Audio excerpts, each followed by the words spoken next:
Good afternoon, Chairpersons Cohen and Berger-Gervallo, Vice Chair Brown, ranking members, and esteemed members of the Transportation Committee. My name is Laurie Sweet, State Representative for Hamden, and I'm here to testify in strong support of Bill 7162. First, a huge thank you to the committee for taking this up again. It's clear by the 62-page document that you are committed to protecting car owners from predatory towing practices in a comprehensive, thorough, and well thought out manner. What I briefly want to tell you about is my experience as a Hamden Town Council person. As electeds, sometimes we literally meet people where they are to address their issues. One visit has stayed with me for years, and I think back to it every time I return to this complex. I visited one constituent regarding their housing concerns, but this was right after a series of cars had been towed from the property, including this particular constituent's.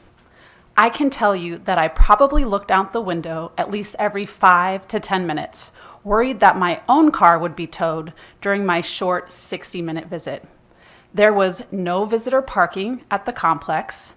The tenants told me that the rules for towing were intense. You had to back in only, you couldn't cross the parking lines.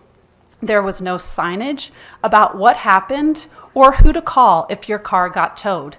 And then, to add insult to injury, tenants were fined $75 for even approaching the leasing office to ask a question about their towed vehicle. I was nervous throughout that short visit, and I thought about what it must be like to live like that every day. Having to be vigilant at all hours, waking up in the morning, and your first thought is to go look out the window to see if your car is still there.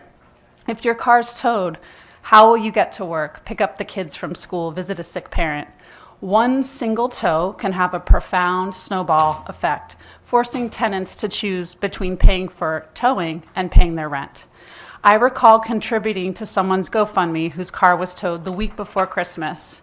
The fee was over $600, the tow company only took cash, and was located 30 miles away. Let me be clear, these predatory towing practices are a direct attack on poor people and people who rent, and this bill seeks to address that in a holistic way. 7162 would address many aspects of the experience of my constituents, but also so many other renters across Connecticut who all deserve peace. I want to highlight a few aspects of this bill that will make a large and positive impact. Requiring photos to show the reason for the tow, a 24-hour hold for residential parking facilities prior to towing, restricting towing to a 10-mile radius, accepting multiple forms of payment, the Consumer Bill of Rights for towing, creating a local hearing officer, and extending hours for people to claim their cars. I'm feeling optimistic that these consumer protections will soon become law, and I thank you for your time today.